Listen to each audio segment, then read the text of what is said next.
Hi అండి అందరికీ please subscribe చేసుకొని లైక్ కొట్టండి. ఇక్కడ వచ్చేసి బెండకాయ ఫ్రై చేసుకుందాం. బెండకాయ ఫ్రైకి ముందు బాండీ పెట్టుకొని బాండీ వేడెక్కనిచ్చి 4 గంటలు నూనె వేసుకొని నూనె కాగుతుండగా బెండకాయలన్నీ సన్నగా దొరుకుకోవాలి. మీడియం సైజు ముక్కలన్నీ కోసి పెట్టుకోవాలా.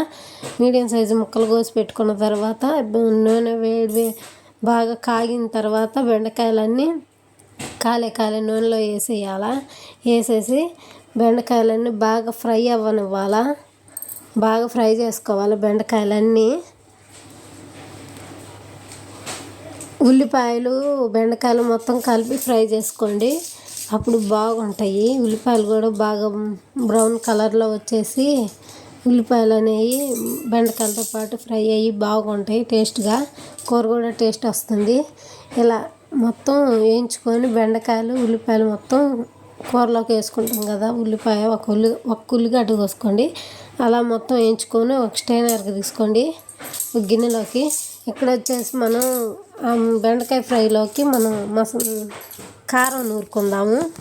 వెల్లుల్లి కారం, కొద్దిగా పసుపు, జీలకర్ర, ఉప్పు, కారం, 1 స్పూన్ కారం, నేను స్పూనున్నర వేసా.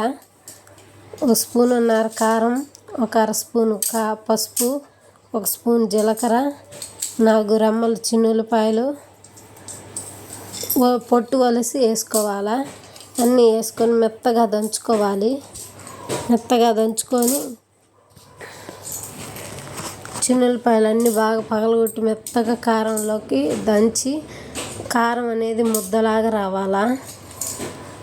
అట్లా వచ్చేంతవరకు బాగా కలిపేసుకోవాలి. మనం బాగా దంచుకోవాలా. ఫైనల్గా దంచితే ఇట్లా రావాలి. ఇట్లా వచ్చిన కారాన్ని మనం ముందుగా బెండకాయలు వేయించి పెట్టుకున్నాం కదా, ఇదిగోండి మొత్తం వేయించుకున్నాం కదా బెండకాయలు. ఇప్పుడు అదే బండిలో నూనె మొత్తం తీసేసి వేరే గిన్నెకి మార్చేసుకొని నూనె అంతా అదే బండిలో బెండకాయలు మనం ముందే వేయించుకున్న బెండకాయలు అన్నీ వేసేసి కొద్దిగా ఫ్రై చేసుకోవాలా. నూనె అంతా పోద్ది. అప్పుడు కొద్దిగా ఫ్రై చేసుకొని మనం ముందుగా నూరి పెట్టుకున్న కారం వేసేసుకోవాలి. దానిలో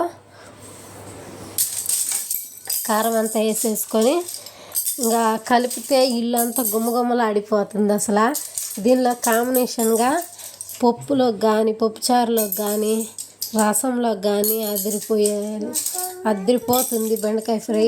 ఈ స్టైల్లో ఒకసారి ట్రై చేయండి, సూపర్ ఉంటుంది. టేస్ట్ కూడా కదిరిపోతుంది, అంత బాగా వస్తుంది. ప్లీజ్ సబ్స్క్రైబ్ చేసుకొని లైక్ కొట్టండి.